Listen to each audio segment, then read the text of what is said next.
வணக்கம் மக்களே! நான் உங்க ராஜ்குமார். நம்ம எங்க இருக்கோம் அப்டின்னா, சேலத்துல இருக்கோம். ஆ கஸ்டமர் வந்து 5 கிலோவாட் சிஸ்டம் போட்டிருந்தாங்க. ஸோ போட்டே அவங்க ஒரு 6 மந்த் இருக்கும். பேனல் கிளீன் பண்ணாமலே இருந்தாங்க. எப்படி கிளீன் பண்ணணும் அப்படின்னு தெரியல அப்படின்ட்டு. ஸோ நம்ம எஸ்எஸ்ஆர் சோலார் எனர்ஜிய பார்த்துட்டு நம்மள கான்டாக்ட் பண்ணியிருந்தாங்க. நம்ம அதனால வந்து பேனல் கிளீன் பண்ணி தரலாம் அப்படின்னு வந்திருக்கோம். பேனல் கிளீன் பண்றதோட ப்ரொசீஜர் எப்படின்னு சில பேருக்கு தெரியாது.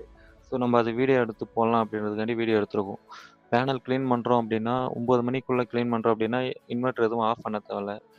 ஈவினிங் 4 மணிக்கு மேல கிளீன் பண்றோம் அப்படின்னா, இன்வெர்ட்டர் எதுவும் ஆஃப் பண்ண தேவையில்ல. நம்ம பண்றது வந்து பார்த்தீங்கன்னா, 1 மணி போல. ஸோ, அதனால வந்து இன்வெர்ட்டர் ஆஃப் பண்ணிட்டு தான் நம்ம பண்ணணும். இன்வெர்ட்டர் ஃபர்ஸ்ட்டு ஆஃப் பண்ணணும் அப்படின்னா, நம்ம ஏசி தான் ஃபர்ஸ்ட்டு ஆஃப் பண்ணணும். ஆஃப் பண்ணும்போது. அடுத்தது டிசி ஆஃப் பண்ணிடணும். இன்வெர்ட்டர் ஃபுல்லா ஷட் டவுன் ஆயிடும். ஸோ, நம்ம வந்து மேல போயிட்டு மாப் எடுத்துட்டு போயிட்டு, கரெக்ட்டா சீட்டு மேல நடக்கிற மாரி ப்ரொவிஷன் இருந்ததுன்னா நடந்துருங்க.